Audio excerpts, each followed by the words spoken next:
দেশ থেকে সমরাস্ত্র কিনতে যাচ্ছে বাংলাদেশ। বাংলাদেশ বর্তমানে তাদের সমরাস্ত্র ক্রয়ের যে পরিকল্পনা করেছে তা অনেকটাই ব্রড।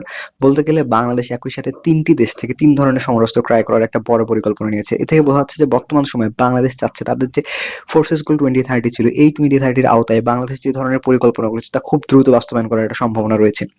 বর্তমান সময়ে বাংলাদেশ যেমন চীনের কাছে ফাইটার জেট ক্রয়ের ব্যাপারে আলোচনা চালিয়ে যাচ্ছে, অন্যদিকে পাকিস্তানের কাছে ব্যালিস্টিক মিসাইল ক্রয়ের চেষ্টা করতেছে, আর আরেকদিকে তুরস্কের কাছ থেকে যেমন হচ্ছে ট্যাঙ্কের মতো ভালো ভালো জিনিস ক্রয় করার চেষ্টা করতেছে। এ থেকে বোঝা যাচ্ছে বর্তমান সময়ে বাংলাদেশ আসলে এই অঞ্চলে একটি শক্তিশালী রাষ্ট্র হওয়ার জন্য যে ধরনের সমরাস্ত্র প্রয়োজন বা যে দেশ থেকে যে ধরনের সমরাস্ত্র ক্রয় করা প্রয়োজন সেই সকল ধরনের সমরাস্ত্র তাদের বহরে অন্তর্ভুক্ত করার ব্যাপারে অনেকটাই আগ্রহী। এজন্য বিভিন্ন দেশের সাথে বিভিন্ন ধরনের পরিকল্পনা অনুযায়ী তাদের কথাবার্তা চালিয়ে যাচ্ছে। বর্তমান সময়ে তুর্কিশ মিডিয়া পর্যন্ত বর্তমানে এই রিপোর্টটি করেছে যে তুর্কির অটোকার কোম্পানি থেকে লাইট অ্যাটাক একটি ট্যাঙ্ক অর্ডার করার জন্য বাংলাদেশ মোটামুটি তুরস্কের সাথে আলোচনা চালিয়ে যাচ্ছে। বর্তমান সময়ে বাংলাদেশ 26টি এই ধরনের লাইট অ্যাটাক ট্যাঙ্ক বা তুলপার ট্যাঙ্ক অর্ডার করবে, যার পরবর্তীতে যদি বাংলাদেশের কাছে ভালো মনে হয় তাহলে আরো হাই কোয়ালিটির ট্যাঙ্কগুলো বাংলাদেশ আরো বেশি পরিমাণ অর্ডার করতে যাচ্ছে। অর্থাৎ তুরস্কের কাছ থেকে এই তুলপার নামক যে লাইট অ্যাটাক ট্যাঙ্কটি রয়েছে সেটি অনেকটা আধুনিক প্রযুক্তিতে তৈরি এবং ন্যাটো স্ট্যান্ডার্ডে, যেটি মূলত অটোকার কোম্পানি তুরস্কের বাহিরের আরেকটি কোম্পানি বিশেষ করে ইতালির লিওনার্দোর সাথে যৌথভাবে ডিজাইন করে এটি নির্মাণ করেছে। তে থেকে বোঝা যাচ্ছে যে এটি একটি হাই ক্লাস ট্যাঙ্ক হবে, বিশেষ করে ন্যাটো স্ট্যান্ডার্ড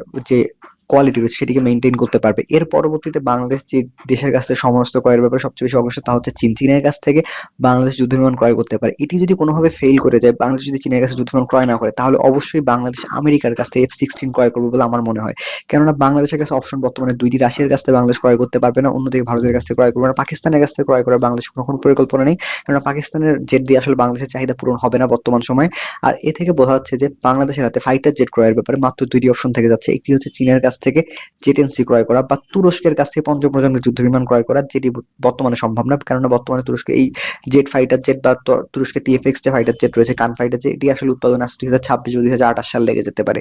আর অন্যদিকে বাংলাদেশ যদি ইউরোপীয় অপশনকে এক্সপ্লোর করতে যায়, বিশেষ করে রাফাইল বা ইউরোফাইটার টাইফুনের মতো যুদ্ধ বিমান, তাহলে সেক্ষেত্রে অনেকটাই ঝামেলা রয়েছে। কেননা রাফাইল বর্তমান সময় হচ্ছে ভারত ব্যবহার করে, এই কারণে মূলত বর্তমান সময় রাফাইলও ক্রয় করার সম্ভাবনা বাংলাদেশের নেই। আর আরেকদিকে ইউরোফাইটার টাইফুনের যেহেতু খরচ বা মেইনটেনেন্স ফ্যাসিলিটি অনেকটাই হাই বা কস্ট অনেক হাই, তাই ইউরোফাইটার টাইফুনও ক্রয় করার বাংলাদেশের বর্তমান সময়ে কোনো ইচ্ছা নেই। আর ইউরোফাইটার টাইফুন নিয়ে বিভিন্ন দেশের সাথে বিভিন্ন ধরনের আলোচনা থাকলেও এর উৎপাদন কি ধরনের হইতে পারে বা ভবিষ্যতের উৎপাদন বন্ধ হওয়ার একটা সম্ভাবনা রয়েছে, তাই এই ধরনের ফাইটার জেট বর্তমানে বাংলাদেশ ক্রয় নাও করতে পারে।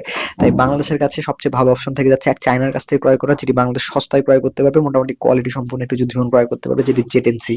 আর অন্যদিকে আরেকটি দেশ থেকে সেটা হচ্ছে আমেরিকার কাছ থেকে। বাংলাদেশ বর্তমান সময়ে যেহেতু আমেরিকার সাথে বাংলাদেশের সম্পর্ক মোটামুটি ভালো, তাই আমেরিকার কাছ থেকে ক্রয় করলে বাংলাদেশ ক্রয় করতে পারে F-16। অর্থাৎ বাংলাদেশ যদি এই মুহূর্তে সমরাস্ত্র ক্রয় করতে হয়, বিশেষ করে ফাইটার জেট, বাংলাদেশের যেহেতু এই মুহূর্তে ইমার্জেন্সি প্রয়োজন, তাই এই মুহূর্তে যদি ফাইটার জেট ক্রয় করতে হয় তাহলে বাংলাদেশকে অবশ্যই চীনের অপশনকে নিতে হবে, নয়তো আমেরিকার অপশনকে নিতে হবে। তাই বাংলাদেশ যদি এই মুহূর্তে ক্রয় করে তাহলে চীনের কাছ থেকে ক্রয় করার সম্ভাবনা বেশি। এর পরবর্তীতেই দ্বিতীয় অপশন থাকবে হচ্ছে যুক্তরাষ্ট্র। আর আরেকটি জিনিস হচ্ছে বাংলাদেশ বর্তমান সময় মিসাইল সিস্টেমের দিকে অনেক বেশি মনোযোগ হয়েছে। কেননা বর্তমান সময়ে যে যুদ্ধগুলো হচ্ছে ইউক্রেনে বা হচ্ছে মধ্যপ্রাচ্যে, এই যুদ্ধগুলো থেকে একটা জিনিস স্পষ্ট হয় যে বর্তমান সময় আসলে ড্রোন এবং মিসাইল, বিশেষ করে সকল ধরনের মিসাইল, হাইপারসনিক, ব্যালিস্টিক মিসাইল, সকল ধরনের মিসাইল যুদ্ধক্ষেত্রে সবচেয়ে ভালো ভূমিকা রাখতে পারে।